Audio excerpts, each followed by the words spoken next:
حضرت محمد بن ابو بکر رضی اللہ تعالیٰ عنہ فرماتے ہیں، کہتے ہیں کہ میں حضور کے ساتھ ایک جنگ پہ گیا تو واپس ہم آ رہے تھے تو اس جنگ میں بڑی فتح ہوئی.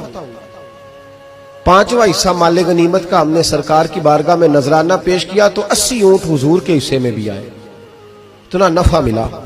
واپس آ رہے تھے تو ایک جگہ شام کا وقت ہو گیا، کچھ علاقہ اچھا ملا تو حضور نے فرمایا سفر آگے نہ کرو، یہیں پڑاؤ کر لو، پتہ نہیں آگے جا کے کوئی ایسی اچھی جگہ میسر آئے نہ آئے.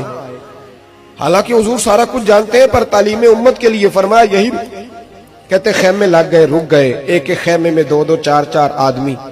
فرماتے میرے خیمے میں حضرت محمد بن ابو بکر جناب ابو بکر کے صاحبزادے تو میرے خیمے میں جو صحابی تھے نا وہ بڑے موٹے تازے تھے، بڑے وجود ان کا بسطۃ فی العلم والجسم، موٹے تگڑے. مغرب کی نماز پڑھنے ہم حضور علیہ الصلوۃ والسلام کی بارگاہ عالی مرتبت میں حاضر ہوئے، حضور کے پیچھے نماز پڑھی اقتداء میں. کہتے نماز مکمل کر کے نا تو صحابی کا دل کیا میں دست بوسی کروں. اس زمانے میں لوگ لکڑی کے جوتے پہنتے تھے، کھڑاؤں کہا جاتا تھا.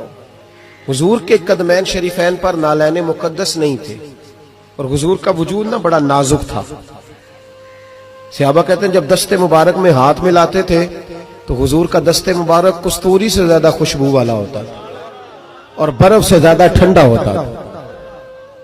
تو فرماتے ہیں حضور کی بارگاہ میں نا نماز کے بعد جب صحابہ بکھرے تو وہ بھی آگے بڑھے سلام. یہ کچھ لوگ آتے ہیں سلام لینے، مجھے بڑی تکلیف ہوتی ہے جب دھکے لگتے ہیں نا تو میں کہتا ہوں یار نہ آیا کرو، ہم کون سا کوئی اتنے اعزاز والے لوگ، پھر دھکے لگ. اور کچھ اتنی محبت سے سلام لیتے ہیں، اتنی محبت سے سلام لیتے ہیں کہ کئی دفعہ جوڑ ہل جاتے ہیں، اتنا زبردست سلام لیتے ہیں. وہ پیچھے کھڑے ہوتے ہیں تو ہاتھ کھینچ لیتے ہیں. اب وہ طبیعت بھی نہیں چاہتی کہ کسی کو کچھ کہا جائے، لیکن وہ بعد میں محسوس ہوتا ہے کہ یہ محبت ہوئی ہے اور محبت میں معاملات بڑے دور نکل جاتے ہیں. کئی دفعہ وہ سلام لینے کے لیے جب آگے بڑھے نا تو جوش میں دوڑ کے آگے بڑھے، حضور کے دستے مبارک کو چوما. لکڑی کے جوتے پہنے تھے، حضور کے قدم مبارک پہ جوتا نہیں تھا، انہوں نے اپنے پیر سے حضور کا پیر دبا دیا.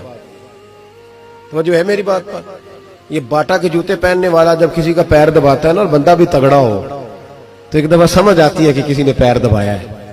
تو محبوب کے دستے مبارک میں چھڑی رہتی تھی، سنت مبارکہ ہے چھڑی رکھنا، عصا مبارک. جب اس صحابی نے پیر دبایا نا تو نبی پاک اب وہ چھوڑ بھی نہیں رہے، دیر ہو گئی، پیر پہ پیر رکھ کے کھڑے.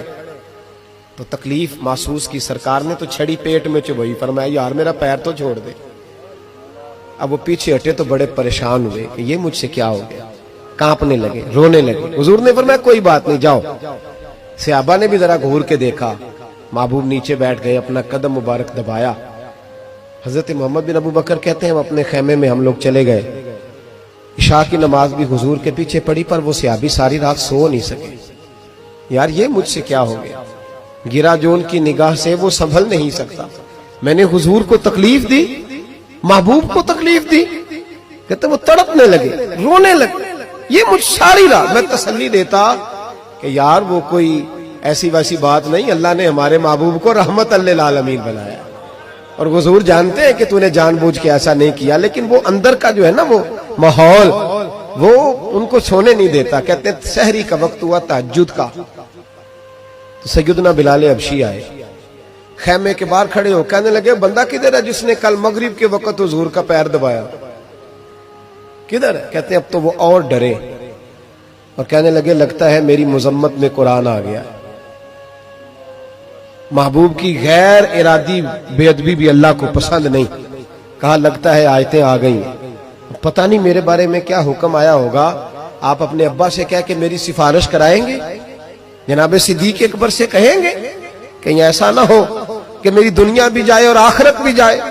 کہتے تڑپتے سسکتے در رسول پہ پہنچے، سحری کا وقت حضور تشریف فرما ہے. کہتے اب میں اور وہ منتظر تھے کہ کوئی ایسا حکم آئے گا، پتہ نہیں کیا بنے گا اور اس حکم کے معاملے میں پھر کہاں تک بات جائے گی.